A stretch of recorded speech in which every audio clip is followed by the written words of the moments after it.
Huge round of applause for Maggie.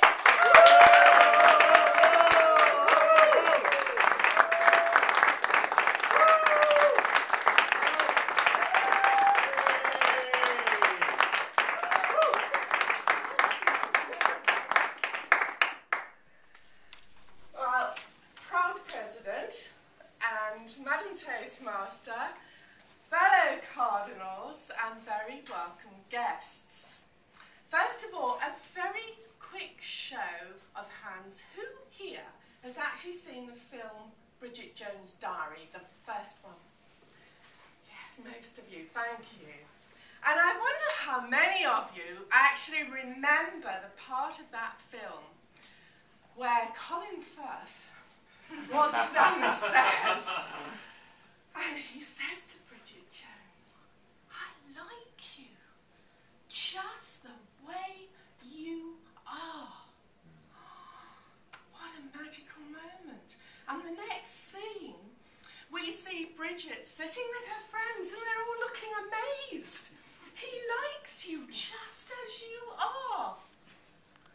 But you know, I have to admit that here at Cardinals, I actually feel that same feeling. I feel accepted just the way I am. And for once, I'm not somebody's daughter, I'm not somebody's mother, I'm not, you know, Lucy's gran. Are you John Etheridge's wife? I'm just me. And I'm very grateful. And I don't think I can possibly be the only person here in this room who has been brought to Cardinals because Jenny Cutler thought it was And I can remember that very first evening that she brought me along as a guest. And it was in a back street in Victoria. It was up some creaky old stairs. The dashing Col McGuinness was the president. And James Marshall wowed us all with a story about a near-fatal road accident. I can't remember who the timekeeper was, but he made some joke about his job was nothing to do with making toast, which I thought was quite funny at the time. And drinks were cheap. It was that long ago. But look, you know, I didn't know whether it was for me. I mean, I heard these speakers, they were so eloquent. But then I thought, 90 seconds of being allowed to speak without my family and friends interrupting me, let alone 7 whole minutes. Oh, okay, I'll join.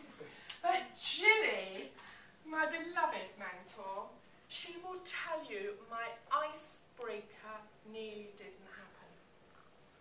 I was rehearsing in her apartment and I was very nervous and I was stroppy. And I stood up to give my speech. And I can't do this. I can't stand up in front of everybody and talk. Poor Jilly. I landed on the sofa as well. But I didn't know then what I know now. And that is that Toastmasters in general and Cardinals in particular are just Toastmasters. They're friends.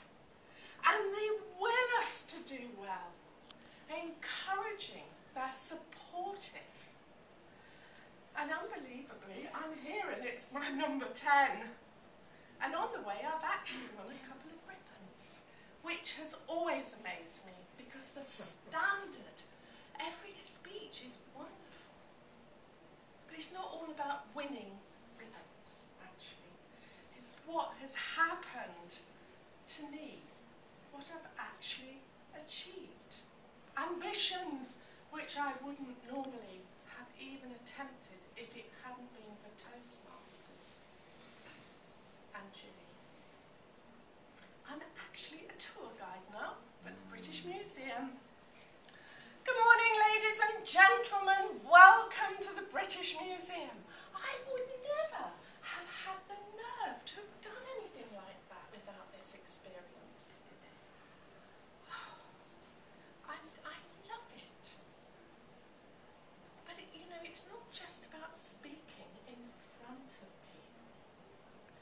been mentioned earlier today, it's about listening to other people. Of course, you know what that means. That means other people are listening to us. And we don't know who we are influencing. One night, it wasn't here, it was at the Rubens, and Simon Bucknell was giving a contest speech. It was called The Clown's Story. And it was all about, if you enjoy doing something, who cares about what anybody else thinks? Do it anyway. And it was exactly what I needed to hear that night. I had begun a creative writing course. My tutor had just told me, Maggie, give up that poetry bit. You're not very good at that. Stick with the composition. I was feeling a bit sad. I like doing the poetry bit. Then I heard Simon. I'd give it another try. I'd write some poetry. And then, do you know, the most incredible thing happened. I handed it in, and my tutor emailed me almost immediately. Maggie, I have given you the highest mark I have ever given anyone. You must have had divine inspiration.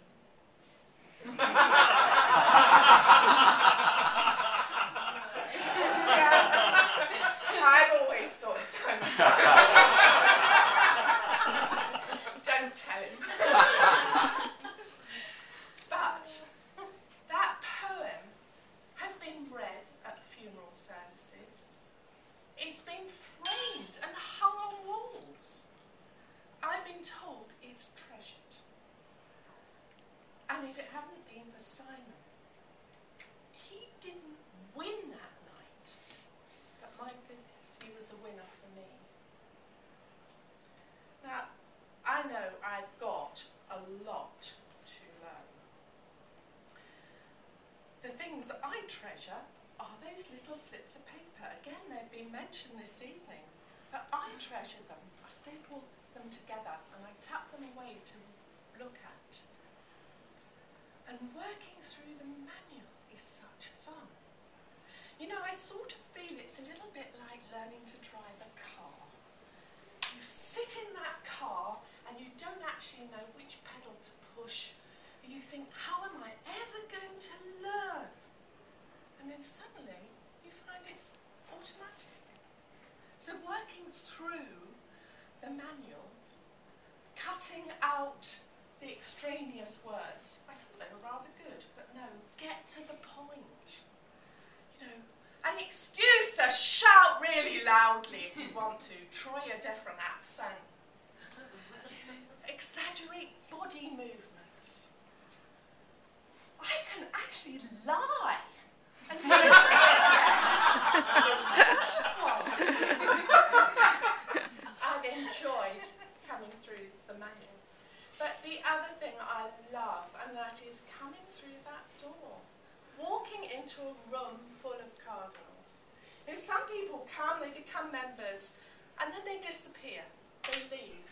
But they don't leave. They leave an impression on me.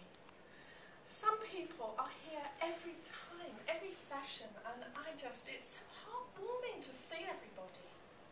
Some people can come up here and they make us laugh all evening.